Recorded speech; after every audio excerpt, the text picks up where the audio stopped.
Good evening, friends. We're here in the forest and we're going to talk about an interesting and important question. Is Russia winning this war?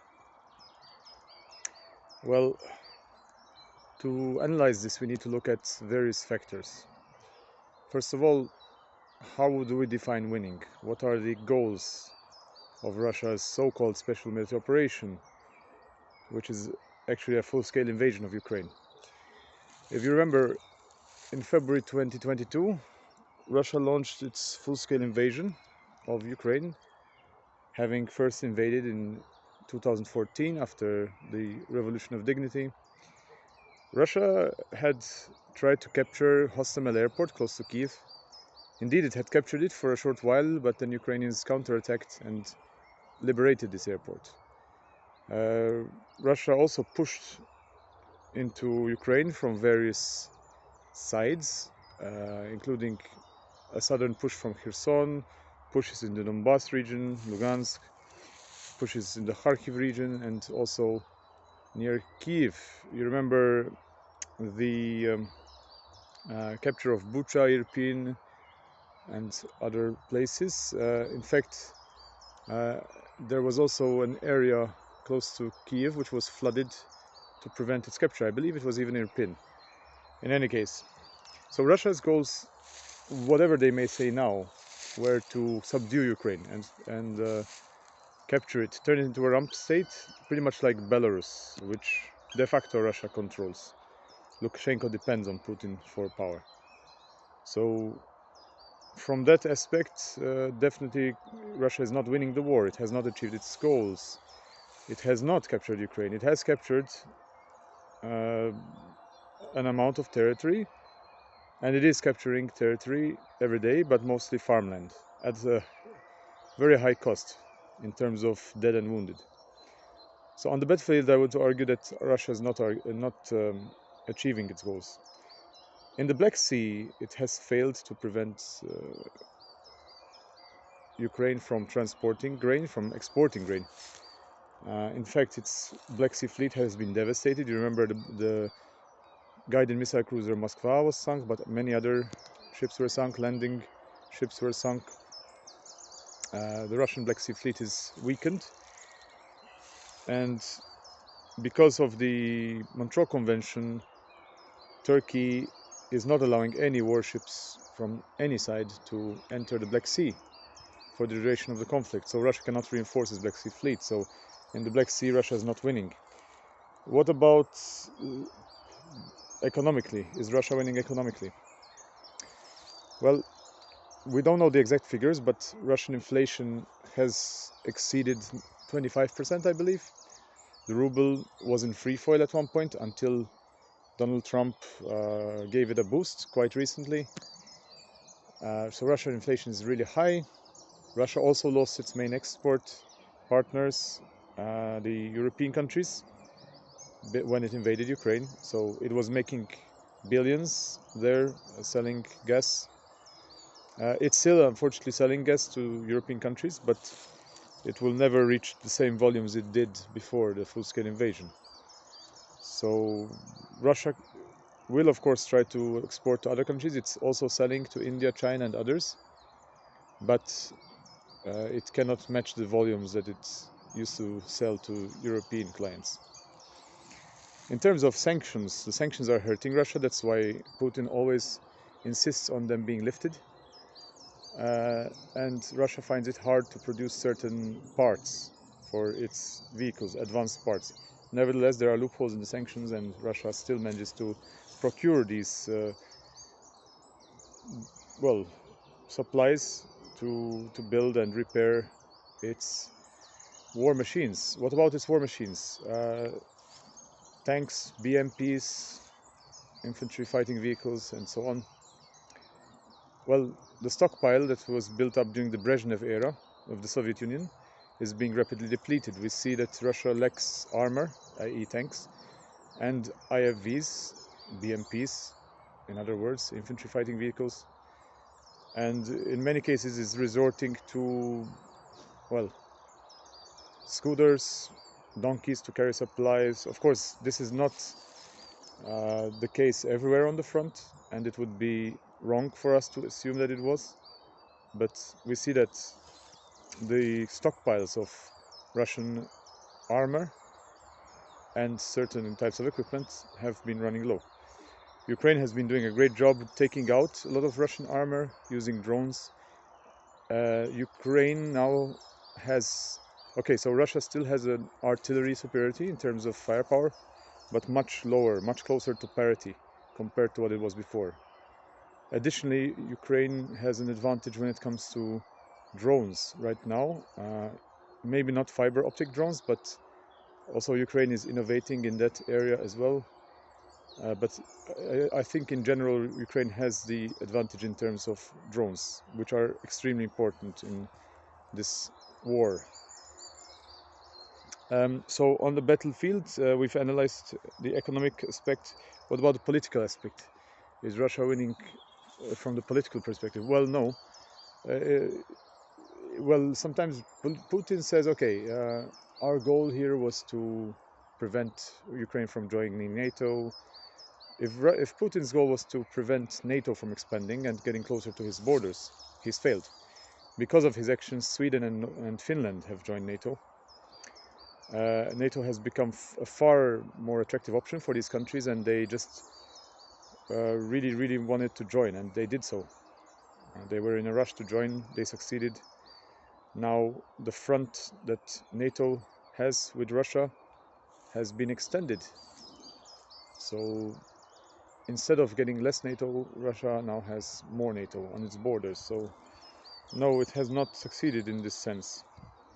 Where I would argue that Russia's winning right now is in terms of the narratives it has planted into the minds of the American administration right now. They have muddied the waters a bit and created some false narratives, which unfortunately are playing out on the political arena, and I believe that important figures in the American administration believe certain narratives. So from this perspective, they are eroding the will of certain countries in the so-called West. This is one area where Russia seems to have the upper hand right now. In terms of battlefield, Russia is occupying more terrain every day. It's pushing, but not as successfully as it would like, not at all. Even when the supplies of weapons were stopped by the US for 7 months last year, Russia still, well, it advanced, but it managed to take Avdiivka and later took Vuhledar, but it's been advancing at its snail's pace, and it's been taking mostly farmland. Yes, obviously better if it was not able to advance, but I wouldn't call it a success when you're losing perhaps up to 1,000 or more dead and wounded every day. So it's not sustainable in the long run. We don't know how many reserves Russia has and how long they can sustain this rate of losses, but there must be a limit. We don't know. Russia has been suffering from a number of Ukrainian hits. Ukraine has innovated its drones and different delivery system, missiles, Palinitsa, and it has been striking depots and refineries. So it has really impacted the Russian war machine in that sense. But I would argue that right now, the biggest problem that Russia has, perhaps an unintended side effect of President Trump's policies, is that the price of oil is at the lowest the rate that it's been in the last 3 years or so, $60 per barrel. That's not sustainable for Russia. So if this price persists at this rate, this will create huge issues for Russia. Will it lead to a collapse in the economy and in the country? Tough to say. Russia has proven to be resilient throughout history and even in this war. I cannot predict a collapse of Russia, but I can say that Russia relies on on higher gas and oil prices to balance its budget. And when prices are at 60 per barrel, or maybe even lower in the future, that's not a good sign for Russia. Definitely, they would benefit from oil prices being higher, because oil is one of the main exports of Russia. So, in conclusion, Russia is not winning, I would say. I mean, even you could say they were winning at the start of the full-scale invasion, yes, but then they lost the territory that they had gained in the Kharkiv counteroffensive. Kherson was retaken by the Ukrainians. So I think it would be a stretch to say Russia was winning. And yes, of course, I am pro-Ukrainian, but objectively speaking, I would say that it cannot be said that Russia is winning. Is Ukraine winning? No, I wouldn't say that either, because 20% of Ukraine has been occupied. So a lot of bad things have happened to Ukraine, so objectively I believe that neither side is winning. However, I still believe that the myth that Russia cannot be defeated is a myth. Russia has been defeated in the past. In Afghanistan, for one, it lost the Russo-Japanese War in 1907. It lost in World War I when there was the revolution. Typically, Russia is very hard to beat on its own turf, but it has lost wars of conquest in the past. And remember, it only won during World War II, this famous Great Patriotic War, because it got massive support from the Allies, especially the United States. Without this massive influx of aid in the form of convoys, it's extremely unlikely the Soviet Union would have managed to survive. They were on the brink of losing. So this is central to the lore of the Russian Federation as the great winners of the Great Patriotic War, but in reality, their victory depended very much on American support in terms of jeeps, tanks, aircraft, even food, MREs, meals ready to eat. So you name it, even shoes, everything. Massive logistical train there. In short, well, in conclusion, neither side is winning, I believe. I believe that as the Western world, we should do more to make sure that Ukraine wins. I think it's in our interest. Ukraine definitely can win. I believe with the right support, it can win. And I think that